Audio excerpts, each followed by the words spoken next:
आज के समय में बच्चा पैदा करने का पूरा सिस्टम बदल चुका है। पहले हमारे गांवों में अनुभवी दाई होती थी, जो बिना किसी मशीन या बड़े ऑपरेशन के प्राकृतिक तरीके से बच्चे को जन्म दिलवाती थी। हाँ, कई बार दाई के पास सही ज्ञान की कमी होती थी, इसलिए कुछ मुश्किलें भी आती थी। लेकिन अब अस्पतालों में ज्यादातर मामलों में पेट फाड़कर यानी सी सेक्शन से बच्चा पैदा किया जाता है। डॉक्टरों के पास सुविधा है, मशीनें हैं, लेकिन ये तरीका मां और बच्चे दोनों के लिए कई दिक्कतें लेकर आता है। सी सेक्शन से मां का शरीर कमजोर हो जाता है, बार बार सर्जरी की जरूरत पड़ सकती है और बच्चा भी प्राकृतिक तरीके से पैदा नहीं हो पाता, जिससे उसकी रोग प्रतिरोधक क्षमता पर असर पड़ता है। असल जरूरत है पुराने दाई सिस्टम को आधुनिक ज्ञान के साथ दोबारा जीवित करने की। दाई को ट्रेनिंग देकर, सही साफ सफाई, दवाइयां और इमरजेंसी की जानकारी देकर अगर उन्हें दोबारा गांव में लाया जाए तो प्राकृतिक और सुरक्षित दोनों तरीके मिल सकते हैं। इससे मां और बच्चे दोनों की सेहत बेहतर रहेगी और महंगे ऑपरेशन की जरूरत भी कम पड़ेगी। पेट पड़वाने से बचें, क्योंकि आजकल यही रिवाज है, समझ लो कि रिवाज चल रहा है, ताकि वे अस्पताल में जाएं और पेट फटवा कर आ जाएं। क्योंकि वो इस तरह से डरा देते हैं ना इंसान को, इस तरह से कि उनके पास कोई ऑप्शन नहीं बचता है। ऑप्शन क्यों बचेगा? क्योंकि वो इस तरह से माइंड अपना ना जो वॉश कर देते हैं कि वो कहते हैं कि हमने तो तुम्हें सौंप दिया, जैसे मर्जी करो। हाँ, वो हमने, क्योंकि हम उनको सौंप देते कि ठीक है जी, जो हम जैसा तुम करोगे हम वैसे ही तुम्हारे साथ चलेंगे। वो फिर अपनी मर्जी से पेट फाड़ते हैं, बच्चे को निकालते हैं और वही फिर बच्चे को दे दनादन बच्चा किसी काम का नहीं। ठीक है, क्योंकि आजकल की जो मॉडर्न साइंस है वो यही कुछ करवा रही है। दाई सिस्टम तो खत्म हो गया है और हम ये चाहते हैं कि दाई सिस्टम दोबारा से आए। आना चाहिए, आना चाहिए ना, तभी हमारी आने वाली पीढ़ी बचेगी। नहीं तो क्या होगा? कुछ नहीं होगा ना। वही फिर रोगी, वही फिर लेके वो अस्पतालों में घूमो, इधर घूमो, उधर घूमो, यही हो जाएगा। और दो बूटी कभी होते सार ही बच्चे को बूटियां लगनी शुरू हो जाती हैं और बच्चा किसी काम का नहीं रह जाता। तो इसके लिए पहले हमें क्या होता है कि अपने घर की गर्भाणी जो है, जिसको बच्चा होना होता है, हमें उसको तैयार करना पड़ता है। अगर हम उसको तैयार करेंगे तभी तो वो आगे उसके लिए तैयार होगी। अगर हम उसको कहेंगे कि देख ले, तेरे से जैसे बनता है तू वैसे कर ले, तो वो वैसे ही करेगी। उसके लिए अच्छी गाइड देनी भी तो जरूरी है ना। अगर हम उसको शुरू से ही अस्पताल में भेजेंगे तो अस्पताल में वो क्या जाएगी, उन्हीं नर्सों के पास जो आशा वर्कर है वो उसका शुरू से ही माइंड वॉश कर देंगी। जब उनका माइंड वॉश हो जाएगा तो उनकी ये रहेगा कि नहीं, नॉर्मल डिलीवरी तो बहुत मुश्किल है, बच्चा रिस्की होता है, शरीर वैसा नहीं रहता है, तो उसके माइंड में वही कुछ होगा। अगर हम उसको ये समझा कर कि हमारे भी बच्चे हुए हैं, हमने भी पैदा किए हैं कि कैसे बच्चे होने चाहिए, घर पर जो बच्चे पैदा होते हैं वो कैसे होते हैं, वो हम, क्योंकि आजकल की मॉडर्न साइंस में जो लड़कियां हैं वो हम बुजुर्गों को कुछ नहीं समझती हैं। ठीक है ना, ये सच्चाई है ना। 100% तो सही है ये बात कि आजकल की बहुएं, चाहे चलो मैं भी लगा लो, लेकिन आजकल की जो बहू है वो जो बुजुर्ग हैं वहां के, उनको नहीं समझ पाती हैं। फिर हार के जो बुजुर्ग होते हैं वो कहते हैं कि मर्जी है तुम्हारी, जो तुम्हें ठीक लगता है तुम वैसे चलो। ये होता है, लेकिन आज इसी पीढ़ी को समझाने के लिए कि मैं आज यहाँ पर आई हूँ और मैं आप लोगों के साथ हूँ हमेशा। अगर जैसे आज पिलारे जी ने कहा कि आज यहाँ पर 50 लेडीज आई हैं, 50 बहनें इकट्ठी हुई हैं, अगर ऐसे ही हर मीटिंग में, हर ट्रेनिंग में अपनी बहनें इकट्ठी होएंगी तो आप देखिए, अगर जितने भी भाई हैं यहाँ पे,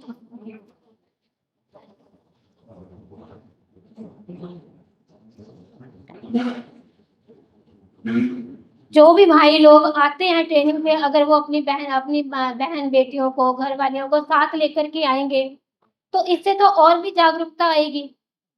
मेरा भी हौसला बढ़ेगा, मैं भी आऊंगी टाइम निकाल के, मेरा भी मन करेगा कि सब आ रहे हैं तो मुझे भी जाना चाहिए, मुझे भी कुछ देना चाहिए। मैं कुछ लेने नहीं आती हूँ, मैं सिर्फ देने आती हूँ। मुझे अच्छा लगता है देना। मैं चाहती हूँ कि घर घर में, गांव गांव में ऐसा सब कुछ हो, सबको पता होना चाहिए कि नॉर्मल डिलीवरी के लिए, नॉर्मल प्रसव के लिए हमें खुद खड़े होना पड़ेगा, ना कि हमें कोई आगे खड़ा करेगा। मान लो अगर मैं आपको खड़ा भी करती हूँ, लेकिन इतना हौसला, इतना जज़्बा तो तुम्हारे अंदर ही होना चाहिए ना। मैं भी क्या कर लूँगी? तो अगर हर घर में, हर गाँव में एक दाई सिस्टम शुरू हो जाए, तो कोई भी घर की औरत जल्दी से बिना मतलब से हॉस्पिटल नहीं जाएगी। क्योंकि हम बिना टाइम से हॉस्पिटल जाते हैं, तो वहाँ पे वो डरा दिया और उन्होंने कह दिया कि बच्चे को ये होगा, बच्चे को पानी बढ़ रहा है। पानी कभी मुँह में जाता ही नहीं है, क्योंकि बच्चा जो है 9 महीने तक बच्चा पेट में पानी में ही तो रहता है।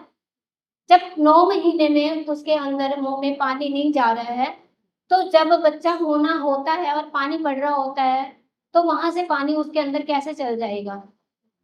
ये पॉसिबल ही नहीं है, क्योंकि ये डराया जाता है। और जो बच्चे के मुँह में पानी जाने का कारण क्या होता है, जब बच्चा कई बारी जन्म ले रहा होता है, जन्म लेने के बाद एकदम से बाहर आता है और जब थैली फूटती है तभी उसके मुँह में थोड़ा बहुत पानी जा सकता है, वैसे बच्चे के मुँह में पानी कभी नहीं जाएगा।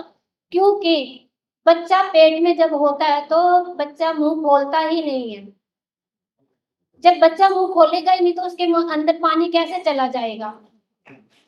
नहीं जाता ना, तो वो डराते हैं कि बच्चे के मुँह में पानी चला जाएगा, जब बच्चा मुँह ही नहीं खोलेगा तो पानी कहाँ से चला जाएगा? जब आप लोगों को इसके बारे में नॉलेज ही नहीं होगी, कोई बताने वाला ही नहीं होगा, तो आपको पता कहाँ से चलेगा?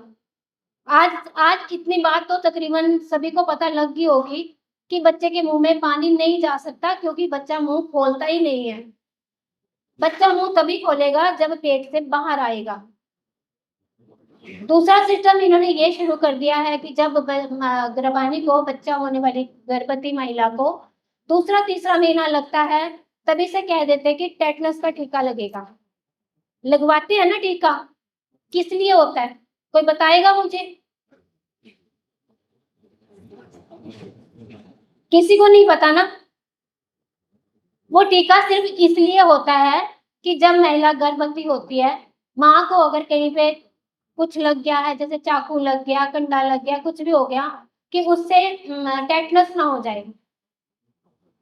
जब माँ को, जब पेट में बच्चा नहीं होता, तब भी तो हमें काम करते वक़्त कुछ ना कुछ लग जाता है ना, तब तो हमें टेटनस नहीं होता।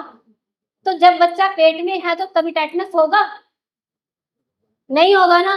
तो फिर वो क्यों कहते हैं कि तुम्हें टेटनस हो जाएगा तो तुम टीका लगवाओ, बच्चे को टेटनस हो जाएगा, बच्चे इन्फेक्शन हो जाएगी, क्यों लगवाते हो? मत लगवाओ। क्यों तुम अपने अंदर बच्चे को भी मार रहे हो और आप भी मार रहे हो? कभी भी टीका मत लगाओ, अगर चाहे तुम्हें जितना मर्ज़ी कहे, झूठ बोल दो उनसे कि हमारे लग रहे हैं, मगर मत लगवाओ। 2 टीके लगते हैं, एक 2 ढाई महीने में और एक साढ़े 3 महीने में।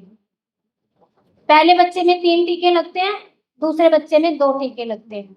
इसका कोई फ़ायदा नहीं है, मत लगवाओ। और जब बच्चा पूरे टाइम में 9 महीने में आ जाता है, तो उसको 9वें महीने में बोल देते हैं कि अब तुम रेस्ट करो। क्या निशानी हो जाती है कि माँ के पैर सूज जाते हैं। माँ के अगर पैर सूज जाते हैं तो वो डरा देते हैं कि माँ के पैर सूज रहे हैं, बच्चे भी रेस्ट पे लगा दो। जब माँ पूरे जो टाइम काम करने का होगा, उस टाइम में माँ अगर काम नहीं करेगी, बेड पे लेट जाएगी, तो बच्चा नीचे कहाँ से आएगा? बच्चा बच्चा भी रेस्ट करेगा आराम से अंदर, जब माँ रेस्ट कर रही है तो बच्चा भी रेस्ट करेगा। वो भी आराम से कहेगा माँ सो रही है तो मैं भी सो रहा हूँ। उसको जब माँ नहीं कुछ करेगी तो बच्चा कहेगा मैं भी फिर आराम से ही निकलूँगा जब मुझे डॉक्टर ऐसे पकड़ के निकालेगी। वही बात है ना। तो जब माँ ही काम नहीं करेगी तो बच्चा भी आराम से वो वैसा बच्चा सुस्त भी होएगा और जो डॉक्टर भी कह देंगे जी बच्चा नीचे नहीं आया जी, बच्चा ऊपर ही है, हड्डी में नहीं आया तो पेट काटो और निकालो। हाँ, तो इसीलिए कहा जाता है कि जब 9वाँ महीना लग जाए, वैसे तो काम शुरू से ही करना चाहिए। जब भी बच्चा पेट में आता है, जब भी गर्भवती होती है, तभी से काम शुरू कर देना चाहिए। चाहे जितना मर्ज़ी डॉक्टर रेस्ट करें, कहें कि रेस्ट करो, नहीं। पहले की औरतें कौन-सा उनके पास टाइम नहीं होता था कि अब वो लेट जाएँ या कुछ कर लें। वो सारा दिन काम करती थी और चलते-फिरते उनके बच्चे होते थे। अब क्यों नहीं होते चलते-फिरते? क्योंकि हमने अपना शरीर वैसा बना लिया है। डॉक्टर ने कहा रेस्ट करो, ठीक है जी, बहाना मिल गया, हम रेस्ट कर रहे हैं जी, 4 महीने, 6 महीने, 8 महीने, 9 महीने गए और डॉक्टर ने कह दिया जी बच्चा ऊपर है, हड्डी से नीचे नहीं आ रहा, ऑपरेशन होगा। और जब हम ऑपरेशन करवाने जाते हैं, चलो ये बात छोड़ो, जब हम नॉर्मल डिलीवरी के लिए जाते हैं, मैं अपनी बात लेती हूँ, जब मेरे पास नॉर्मल डिलीवरी करवाने आती हैं लेडीज़, तो मुझे ये बोलती हैं कि आप गारंटी ले रहे हो? नॉर्मल डिलीवरी करवाने की गारंटी ले रहे हो? कोई दिक्कत तो नहीं आएगी? माँ और बच्चा सेफ रहेंगे? मैंने कहा अगर बाय चांस ऑपरेशन बड़ा करवाने जाओगे आप, तो वहाँ पे वो गारंटी लेंगे? वो सबसे पहले आपसे एक फाइल बनवाएँगे, फाइल पे वो सिग्नेचर करवाएँगे। उसपे कभी आपने पढ़ा है कि क्या लिखा होता है? उसमें यही लिखा होता है कि जो ऑपरेशन के दौरान अगर माँ और बच्चे को कुछ होता है तो इसके ज़िम्मेवार तुम हो, हम नहीं हैं। चाहे मरे, चाहे जिए, चाहे कुछ भी हो, हम कुछ नहीं करेंगे, ये तुम ज़िम्मेवार हो। जब हम वो लिख के देने के लिए तैयार हैं, तो हम नॉर्मल के लिए क्यों नहीं तैयार होते? नॉर्मल में भी ये कहो जी हमने नॉर्मल करवाना है, जो होता है वो देखा जाएगा। उसमें भी तो हम ले रहे हैं ना चांस कि जो होगा देखा जाएगा, तो हम नॉर्मल में क्यों नहीं चलते? तो इसके लिए हमें शुरू से ही अपनी बहन-बेटी को, बहुओं को तैयार करना पड़ेगा। तो इसके लिए सभी को आगे आना पड़ेगा। मैं आप लोगों के लिए टाइम निकाल के आया करूँगी, लेकिन आप लोगों को भी तो आगे आना पड़ेगा ना। जैसे आज आए हो, आज 50 आए हो, अगली में 100 होगे, उससे आया 150 हो जाओगे। जब अच्छा लगेगा भी हाँ, भी हम जो मैंने कहा है आप लोगों को समझ में आया है, ये आप खुद बताना। अगर आप इस मीटिंग में बताओगे, मेरे को तो नहीं बताओगे, भलारा जी को बताओगे या और साथियों को बताओगे कि हमें अच्छा लगा, हमें यहाँ पे कुछ सीखे हैं, तभी तो मेरा भी हौसला बढ़ेगा ना, मैं भी आगे आऊँगी कि हाँ, मुझे जाना चाहिए। मुझे कोई कमीशन नहीं लेना, मुझे कुछ नहीं, मुझे यही खुशी होगी कि हाँ, मेरे मेरे समझाने से, मेरे इतना सा टाइम देने से आप लोगों को कुछ मिल रहा है। घर-घर में नॉर्मल डिलीवरी के लिए बहन-बेटियाँ तैयार हो रही हैं। सबसे बड़ी बात है कि जब भी गर्भवती होती है स्त्री, तो उसको पहले महीने से ही संस्कार देने शुरू करो। अगर आप उस टाइम में सारे संस्कार दोगे, तो आपके जो बच्चा होगा, वो भी संस्कारी होगा। मैं आपको मिसाल देती हूँ, मैं अपने बेटे को अपने साथ में लेकर आई हूँ। इस वक़्त मेरा बेटा है, ये 29 साल का है और संस्कारी है। झूठ ये नहीं बोलता, चुगली ये नहीं करता, ठीक है? कोई ऐसी-वैसी ड्रिंक वगैरह कोई ये नहीं है और जैसा मैं कह दूँ वैसे ही मानता है। 8वें महीने में होया हुआ ये मेरा बेटा। 8वें महीना अभी लगा ही था, तभी हो गया था और घर पर मेरी नॉर्मल डिलीवरी हुई है। इसके टाइम में मैंने कोई अल्ट्रासाउंड नहीं करवाया, कोई टीका नहीं लगवाया, कोई कुछ भी नहीं। 8वें महीने में मैंने खुद इसको घर में डिलीवरी की। कोई दवाई नहीं, कोई कुछ नहीं। छोटा बेटा है वो भी मेरा ऐसे ही है। इसीलिए आना तो मैंने वैसे बस में था, लेकिन इसने बोला कि मम्मा मैं आपको साथ लेके चलूँगा। तो चलो आया है तो मैंने आपको सबको बता भी दिया कि ये साथ में आया है, 8वीं महीने में हुआ है और किसी उसमें नहीं रखा, सिर्फ़ इसको मेरे साथ ही रहा है, जब ये 1.5 किलो का था ये सारा और आज ये 29 साल का हो रहा है। इसको कोई प्रॉब्लम नहीं है, ठीक है, ऑर्गेनिक खाता है, सब कुछ अपने तरीके से खाता है, कोई बाहर का नहीं, कोई कुछ नहीं। तो मेरा मेन मकसद ये है कि जब भी आपके घर में कोई भी गर्भवती होती है, उसको पहले महीने से ही शुरू करो कि तूने ये खाना है, ये पीना है, बाहर का कुछ नहीं खाना है। उसको शुरू से ही संस्कार देना शुरू करो। संस्कार में क्या आता है कि पहले महीने में उसको बोलो कि सुबह उठना जल्दी ज़रूरी है। बहुत ज़रूरी है, जो लेडीज़ सुबह जल्दी उठेगी, वैसे ही उसका दिनचर्या शुरू होगा। अगर हम 10-12 बजे तक, 8 बजे तक सोए रहेंगे, तो वैसे ही बेबी होगा। तो उसके लिए हमें सबसे पहले उसको यही कहना पड़ेगा, सुबह जल्दी नहा-धो, पूजा-पाठ कर, उसके बाद फिर अपना और काम शुरू करो। फिर वैसे ही दूसरे महीने में उठो, बच्चे को अपने को बोलो कि रामायण पढ़े, गीता पढ़े, दान पुण्य करे और उसको वैसे-वैसे उसको बोलो झूठ ना बोले, कोई दान पुण्य करेगी तो वैसे ही, क्योंकि जो पहली शिक्षक है ना, जो माँ कहते हैं कि टीचर होती है, वो एक माँ ही होती है बच्चे के लिए। जो सबसे पहले जो ज्ञान, जो शिक्षा देनी है वो माँ ने ही देनी है। अगर वो शिक्षा बच्चा माँ देगी तो भी वो, क्योंकि माँ की शिक्षा बच्चा जल्दी एक्सेप्ट करता है। वो पेट में अगर बच्चे से माँ बात करेगी, चौथे 5वें महीने में जब बच्चा 5वें महीने में बच्चा सब कुछ सुनता है, क्या अच्छा हो रहा है, और माँ को जो भी माँ बोल रही होती है वो भी सुनता है, जो माँ खा रही है वो भी सुनता है, जो माँ पी रही है वो भी जो पी रही है, कहते हैं ना कि बच्चा खट्टा मांग रहा है, ये मांग रहा है, वो बच्चा नहीं वैसे मांगता होता, वो एक हार्मोन्स होते हैं जो कि हमारे चेंज हुए होते हैं। लेकिन वो एक उसके करके हमारा दिल करता है कि हम ये खा लें वो खा लें, लेकिन उस दौरान माँ ने अगर कुछ तीखा खा लिया तो वो बच्चा अंदर बहुत परेशान होता है, क्योंकि जलन पैदा होगी तो बच्चा तड़पता है अंदर। माँ को चाहिए कि उस दौरान कभी भी तीखी चीज ना खाए।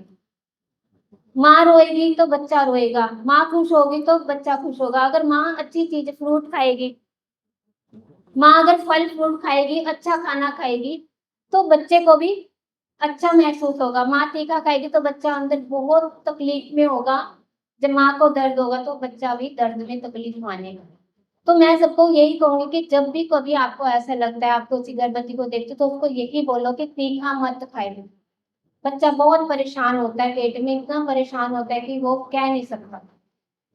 तो इसीलिए अच्छी चीज़ सात्विक खाना खाएँ, अच्छा ठंडा भोजन खाएँ ताकि बच्चे को भी जो अच्छा लगे और माँ को भी अच्छा लगे।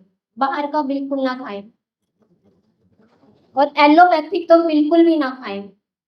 अपने आयुर्वेद में बहुत सी ऐसी दवाई हैं और बहुत सी अच्छी-अच्छी चीज़ें हैं जो बच्चे को अच्छा पोषण देती हैं, अच्छा ग्रोथ देती हैं।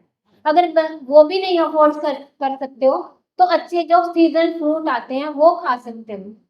आप वो ले सकते हो फ्रूट, सीज़न वाले जो अच्छे फ्रूट आ रहे हैं, जो आजकल आ रहे हैं वो खाएँ। फ्रूट कभी भी किसी को नुकसान नहीं करेंगे, वो आपको फ़ायदा ही करेंगे। बाज़ार की चीज़ें वही बच्चे को नुकसान करेंगी। और पहले महीने से ही बोलें कि घर का सारा काम करो, काम करने से कभी भी कोई प्रॉब्लम नहीं होगी। आज 7 महीने तक अगर किसी बहनों के घर में चक्की है, तो हो सके तो 7 महीने तक चक्की चलाएँ और एक्सरसाइज़ करें। एक्सरसाइज़ आजकल तो यूट्यूब में बहुत सी नॉर्मल डिलीवरी के लिए एक्सरसाइज़ बताते हैं, लेकिन क्या होती है कि बहनें एक्सरसाइज़ करती नहीं हैं, हमसे होता ही नहीं। साफ कह देते हैं जी हमसे नहीं होता। मेरे पास आती हैं ऐसे जो कहेंगी जी हमसे नहीं होता, हमसे तो झुका ही नहीं जाता। वाइपर से पोछा लगवा लो, वो हम लगा देंगे लेकिन बैठ के पोछा नहीं लगता। जब बैठ के पोछा ही नहीं लगेगा तो फिर बच्चा नीचे कहाँ से आएगा? बच्चा नीचे तभी आएगा जब हम फिजिकली कोई ऐसा काम करेंगे ताकि बच्चा नीचे आ जाए। वही हमारी लेबर जो है बहुत अच्छे से बहुत उतना ही दर्द का टाइम कम हो जाता है, जितना हम अच्छे से काम करेंगे।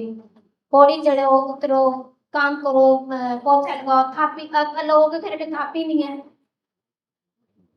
कितनों के घरों में थापियाँ हैं? सबके घरों में नहीं है ना? सब मशीन से कपड़े धोते हैं। क्योंकि थापी मारना ही छोड़ दिया। और जो थापी मार-मार के कपड़े धोते हैं ना हम, उसके बहुत फ़ायदे होते हैं। खास करके गर्भवती महिला तो अगर थापी मार के कपड़े धोएगी ना, तो जहाँ पे बच्चे ने ना 5-6 घंटे में जन्म लेना ना, उसने 4 घंटे में जन्म ले लेना और बड़े आराम से। लेकिन ये आजकल की लेडीज़ में दिमाग में पड़ता ही नहीं है।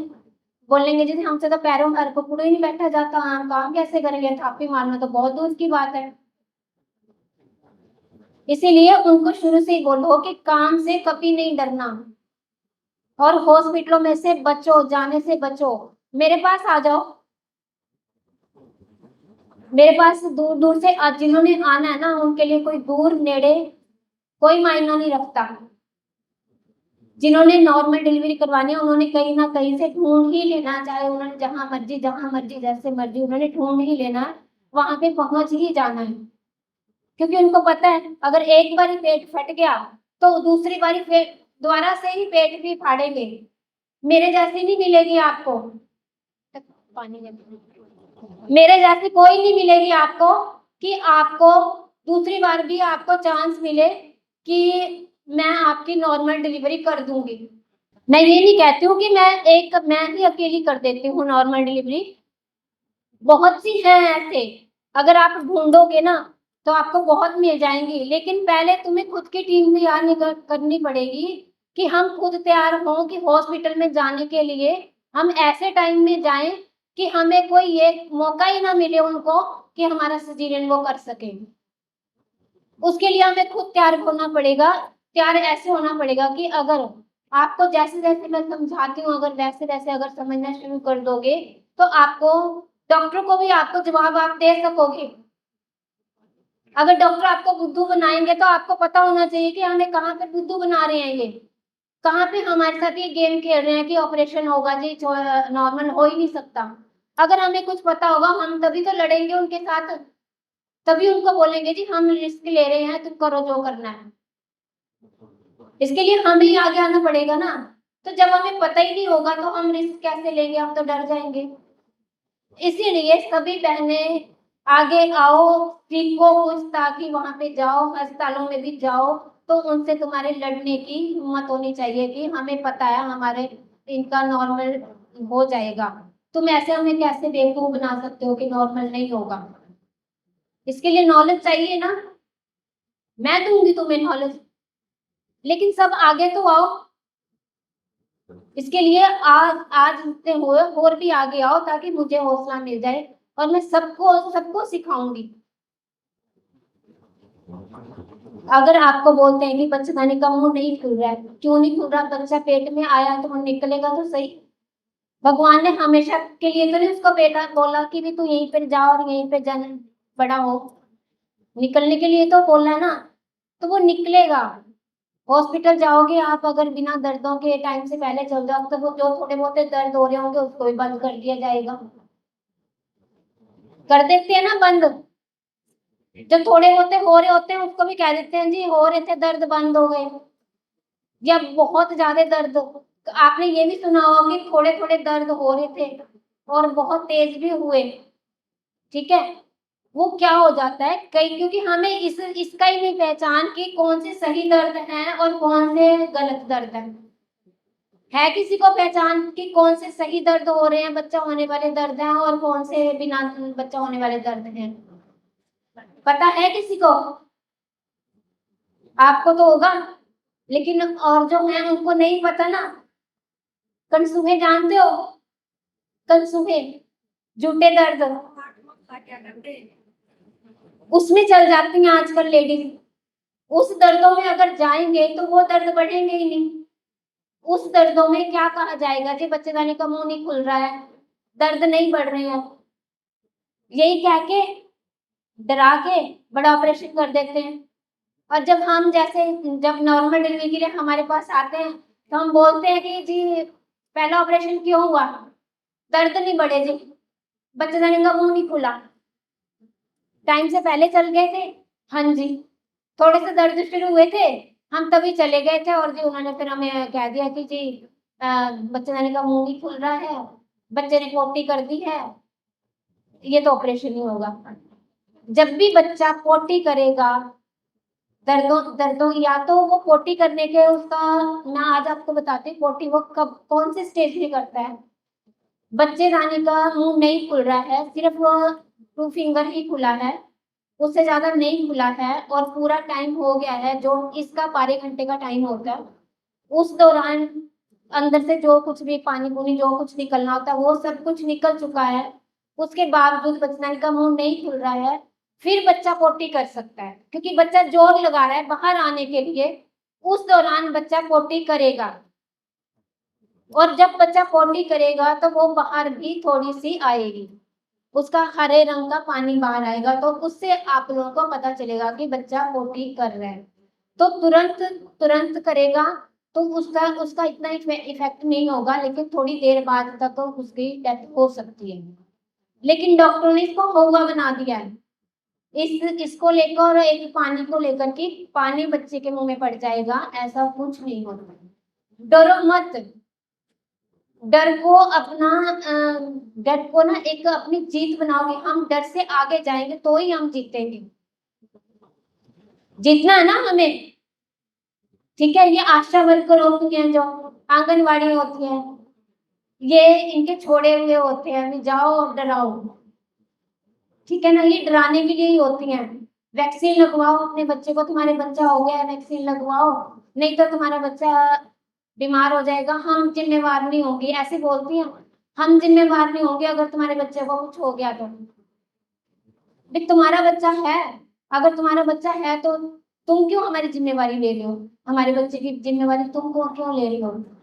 जब भी तुम्हें कोई ऐसे आके बोलता है कि तुम वैक्सीन लगाओ, तुम्हारे बच्चे को ये हो जाएगा वो हो जाएगा, तो तुमने क्या बोलना है? तुम यही बोलोगे जी हमें लिख के दे दो कि टीके के दौरान अगर हमारे बच्चे को कुछ हो जाता है तो तुम जिम्मेवारी लेते हो। अगर वो कहते हैं कि जी हाँ हम जिम्मेवारी लेते हैं कि टीके के दौरान तुम्हारे बच्चे को कुछ नहीं होगा या हो जाएगा, तो तुम लगा दो। आज के बाद अगर तुम्हें कोई भी आशा वर्कर या आंगनबाड़ी में कोई भी कुछ कहने आता है कि तुम वैक्सीन लगवाओ बच्चों को भी, इसको कुछ हो जाएगा ये हो जाएगा, तो तुमने सबसे पहला सवाल यही करना है, हमें लिख के दे दो जी, टीका हम लगवा लेंगे, हमें लिख के दो कि हमारे बच्चे को टीका लगवाने के बाद कुछ नहीं होगा, फिर हम लगवा लेंगे। फिर देखो उनका जवाब क्या होता है। लेगी कोई जिम्मेवारी? कोई नहीं लेगी ना।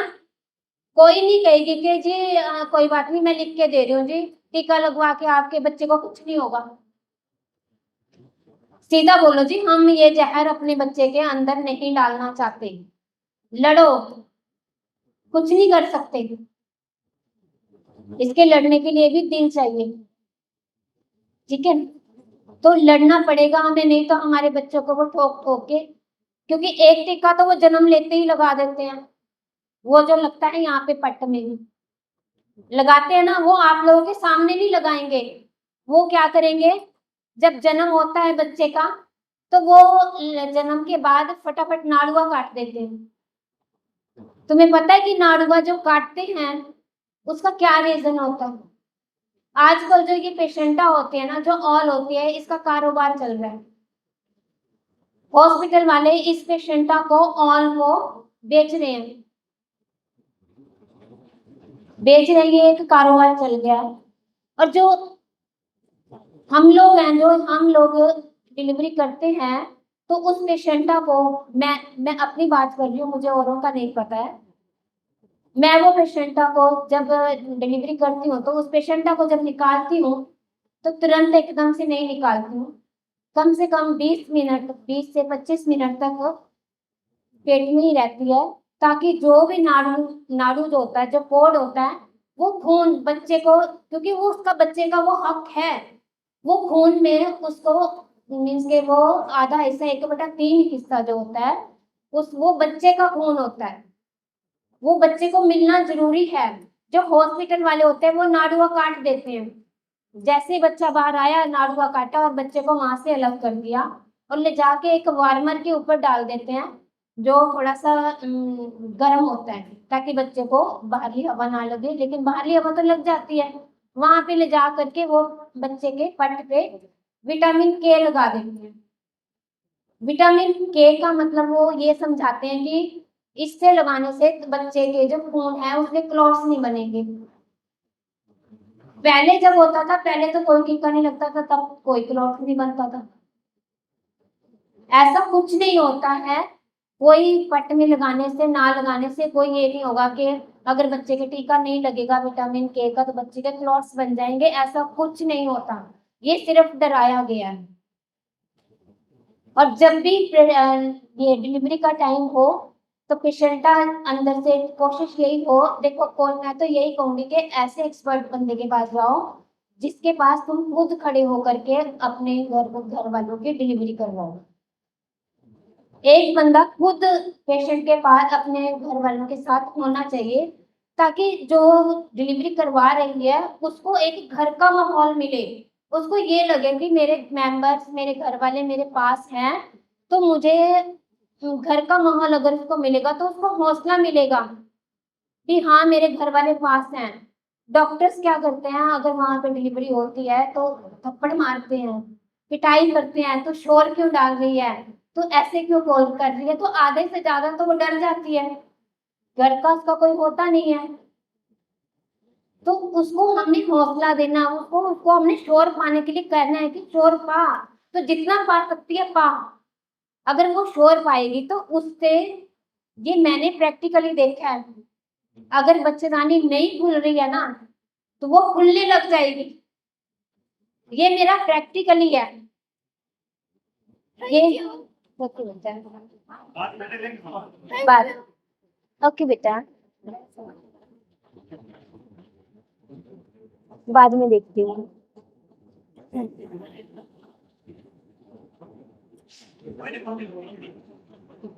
इसका इफेक्ट, शोर पाने का एक इफेक्ट है ना, बहुत पड़ता है बॉडी पर।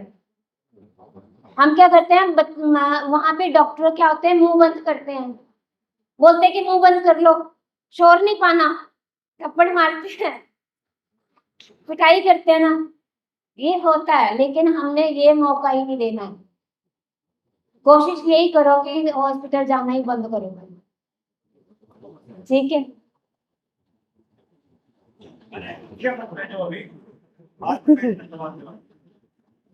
कौन कौन चाहेगा कि घरों में डिलीवरी हो?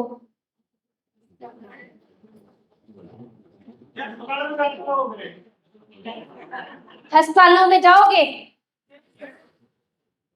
अच्छा, सारा सारा इलाज अस्पताल में करवा करके फिर आप मुझसे पूछोगे कि हमने नॉर्मल डिलीवरी करवानी है, और मैं कहूंगी कि नॉर्मल डिलीवरी करवाने के लिए तो तुम्हें अस्पताल में ही जाना पड़ेगा, तो आप कहोगे कि हाँ जाना तो हमें पड़ेगा ही।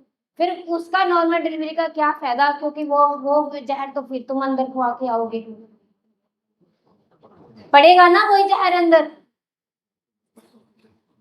फिर इससे बचना कैसे है किसी के पास जवाब? कौन बचना चाहेगा? कैसे बचोगे मुझे बताओ थोड़ा सा। सुन नहीं रहा? ये तो है, अगर आप एक गांव में अगर एक से दो, तीन, तीन चार भी हो गई ना, तो उनको एक भी मौका नहीं मिलेगा। जाओ, टाइम से जाओ, जैसे ही बेबी हुआ है कह दो जी हमने तो जाना है, हमने कोई वैक्सीन नहीं लेनी, अपने बेबी का जन्म करवाया और घर पर आ जाओ, क्योंकि 2 घंटे बाद तो खुद मैं डिस्चार्ज दे देती हूँ। 2 घंटे के बाद खुद स्वस्थ लेडी, देखो माँ स्वस्थ है तो बच्चा स्वस्थ है, ठीक है ना। माँ स्वस्थ कब होगी? जब उसका आहार विहार अच्छा होगा, खाना पीना अच्छा होगा, तभी तो माँ स्वस्थ होगी ना। अगर वो बर्गर कुरकुरे पिज्जा बर्गर ये सब खाएगी तो माँ स्वस्थ कैसे होगी और बच्चा स्वस्थ कैसे होगा? उसका खून कैसे बनेगा? आजकल खून बनने की बहुत कमी आ रही है, खून नहीं बन रहा। 7वें 8वें महीने में ना खून बन ही नहीं रहा है। क्यों नहीं बन रहा है? इसीलिए नहीं बन रहा है। तो उसके लिए अगर माँ अच्छा भोजन खाएगी, अच्छी सोच लेगी, अच्छा अच्छा खाना पीना रखेगी, तो अपने आप ही सब कुछ अच्छा होता चला जाएगा।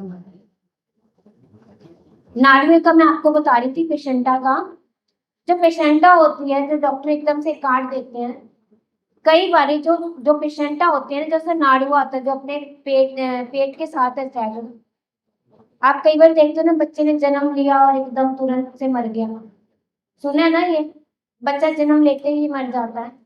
कई बार ना जो नाड़ुए में धड़कन कई बार बच्चे की उसमें रह जाती है। कभी किसी ने ये अंदाजा नहीं लगाया होगा कि जब हम नाड़ुए को सारा ब्लड, जब बच्चे को देखते हैं ना, तो उसमें ना एक चीज ऐसे धक धक धक धक धक धक कर रही होती है।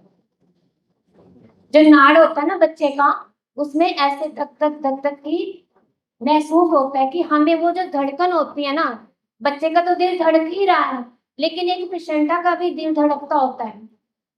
अगर जो कोई भी मेरे पास कोई आया, प्रैक्टिकली मेरे पास आए, तो मैं ये आप लोगों को जरूर दिखाऊंगी, ठीक है, कि उस नाड़ के अंदर भी एक दिल धड़कता होता है। और ये बात आज तक कभी किसी को पता नहीं होगी, पता है ना। वो धड़कन बच्चे को देनी बहुत जरूरी है। जब तक हम वो धड़कन बच्चे तक नहीं लेके जाएंगे, समझो तब तक बच्चे को पूरा 9 महीने का पूरा पोषण उसी से ही मिला होता है। उसमें जो क्षमता होती है, बच्चे को इम्यूनिटी मिलती है अपने इससे उसमें आयरन की कमी नहीं होने देता। 1 साल तक बच्चे को उसी जो पेशेंटा नाड़ुए में ब्लड होता है, उस 1 साल तक बच्चे को वही ब्लड आयरन के रूप में मिलता है। बच्चे को इन्फेक्शन से बचाता है, वही व्हाइट ब्लड सेल्स उसमें होते हैं, वो बच्चे को मिलते हैं। बहुत कुछ सिर्फ तो जब भी आप लोग कहीं पर भी करवाने जाते तो उनको ये बोलो कि जब आपने प्लेसेंटा निकालनी है तो कम से कम 20 से 25 मिनट के तक या कम से कम 20 मिनट तक बच्चे का नाड़ुआ ना काटें। सारा जब तक कि वो ब्लड बच्चे को नहीं मिल जाता, जब तक कि उसका नाड़ुआ लाल से चिट्टा नहीं हो जाता, सफेद नहीं हो जाता है, तब तक आप लोगों ने उसका नाड़ुआ नहीं काटने देना। जब नाड़ुआ सफेद हो जाता है, सारा ब्लड बच्चे को मिल जाता है, तभी आपने बोलना है कि अब आप नाड़ुआ काटो। और ये पहल आप लोगों को ही करनी पड़ेगी। डॉक्टर तो बच्चे को निकाला और काटा और पकड़ा दिया, और माँ की गर्मी बच्चे को भी नहीं मिल पाती। और आपको मालूम है ये डॉक्टर क्यों काटते हैं? पैदा होते ही क्यों काटते हैं? पैदा होते ही काटने के पीछे 2 बड़े कारण हैं इसके। पहला कारण ये है कि दुनिया की सबसे पौष्टिक चीज होती है अनाज, सबसे पौष्टिक चीज, उससे दवाइयां बनती हैं। मतलब लंबी उम्र करने की, स्किन ब्यूटीफाई करने की और अमर होने की, इस टाइप की तांत्रिक क्रियाओं में भी इस्तेमाल करते हैं उसको वो लोग, जिनका ये गेम प्लान चला हुआ है, जिसको हम लेके जाते हैं। उससे भी बड़ी बात, एलोपैथी फार्मा का पूरा प्रपंच इसी बात के ऊपर निर्भर करेगा, अगर आपका बच्चा कमजोर रहेगा तो, कुपोषित रहेगा तो। क्योंकि आपके स्कूलों में आयरन की टेबलेट और इंजेक्शन लगाने का प्रोपेगेंडा केवल तब चलेगा जब ज्यादा से ज्यादा बच्चे कुपोषित होंगे, उनमें आयरन की कमी हो, बाकी डेफिशिएंसीज हो, और आपके बच्चे बीमार रहते हो रेगुलर। तो रेगुलर बीमार रखने के लिए पैदा होते ही प्लेसेंटा काटना जरूरी है। अगर बच्चे को स्वस्थ रखना है तो जब तक, जैसे डॉक्टर पूनम बता रहे हैं, जब तक वो खुद सफेद ना पड़ जाए तब तक उसको काटने नहीं देना है। इस बात की समझ लोगों को नहीं है। हमें मालूम ही नहीं है कि हमको डॉक्टर को कहना क्या है। जी प्लीज। अब सबने यही एक गांठ बांध लेनी है, बांध ली कि नहीं? अपने बच्चों को जो भी लगती है, देखिए आजकल वैक्सीन लग रही है ना, जो बच्चों को 14-15 साल तक लगती है ना, उससे क्या हो रहा है? कोई बताएगा क्या हो रहा है? क्या हो? एक बीमारी हो रही है ऑटिज्म। ऑटिज्म बीमारी इसी से ही हो रही है, और वो बीमारी हमें पता नहीं चलती है। वो बीमारी हमें कब पता चलती है? जब हमारा बच्चा 3-4 साल का हो जाता है, तब पता लगती है। वो भी पेरेंट्स को नहीं पता चलती, क्योंकि बच्चों को ये हो जाता है, पेरेंट्स ये कहते हैं हमारा बच्चा बड़ा जिद्दी है, हमारा बच्चा एक तरफ कोने में बैठा रहता है, एक चीज ही करता रहता है, हमारा बच्चा ये नहीं खाता, एक ही फल खाता है, हमारा बच्चा किसी को पसंद नहीं करता कि हमारे घर में कोई आए, हमारा बच्चा किसी से बात नहीं करता है, यही कहते हैं ना हम। लेकिन वो होता क्या है? वो एक बीमारी होती है, ऑटिज्म। ये इसी से ही होती है, क्योंकि जब बच्चे पैदा होते हैं, एक तो इंजेक्शन उसके पट पे लगाया जाता है, उसके बाद फिर उसको थोड़े दिन के बाद 3 टीके इकट्ठे ठोके जाते हैं। जब बच्चे को 3 टीके इकट्ठे ही ठोके जाएंगे तो वो कहाँ पे असर करेंगे? दिमाग पे ही तो करेंगे ना। हमें एक दिन बुखार चढ़ता था, हम कैसे हो जाते हैं ना। और बच्चा बेचारा जब उसके 3 टीके इकट्ठे टूटते हैं तो उसका क्या इमेज करो, आपके उस बच्चे का क्या हाल होता होगा, वो तो नहीं बता सकता ना। एक रोता ही तो रहता है ना, और बुखार से तप रहा होता है। वो उस नन्ही सी जान का दुख कोई नहीं समझ पाता, इवन कि एक माँ भी नहीं समझ पाती कि मैंने लगवाया है, किसी ने लगवाया है, 3 टीके इसको तो गवा दिए, तो इसका क्या हाल हो रहा है, उसका सीधा असर दिमाग पे पड़ता। हमारे टाइम में लगते थे तो 3 टीके लगते थे। वो आजकल के टीकों के हिसाब से नहीं होते थे, जो कुछ आजकल टीकों में आ रहा है ना, वो कुछ उसमें नहीं होता था, तो वो ठीक होते थे। कहीं पर वो भी होते होंगे, लेकिन आज के अकॉर्डिंग वो उससे कोई इतना इफेक्ट नहीं था, जो आजकल के जहर हो रहे हैं। तो इन टीकों से बचाओ अपने बच्चों को, ऑटिज्म से बचाओ, बीमारियों से बचाओ। और अपने घर में ये कहो कि भी जब भी बच्चा होने वाला है, काम करो, काम करो, काम करो। और पहले महीने से ही ठीक खाना शुरू कर दो। अगर चाहते हो कि बच्चा फिसल के बाहर आए, उसके लिए गऊ का घी बहुत जरूरी है। अगर वो आप पहले महीने से खाना शुरू कर दोगे ना, पूरे पूरे टाइम तक बच्चा होने तक, और बच्चा देखना ऐसे होगा, फिसल के आएगा और उसका दिमाग भी तेज होगा और बवंडर भी होगा और सब कुछ ठीक होगा। अब कुछ सवाल ले लें। तो अब आपको जो पिछले 2 दिनों में आपने समझा और सुना है, उससे एक चीज तो समझ में आई होगी कि सभी समस्याओं का समाधान किसमें है? समझने में है।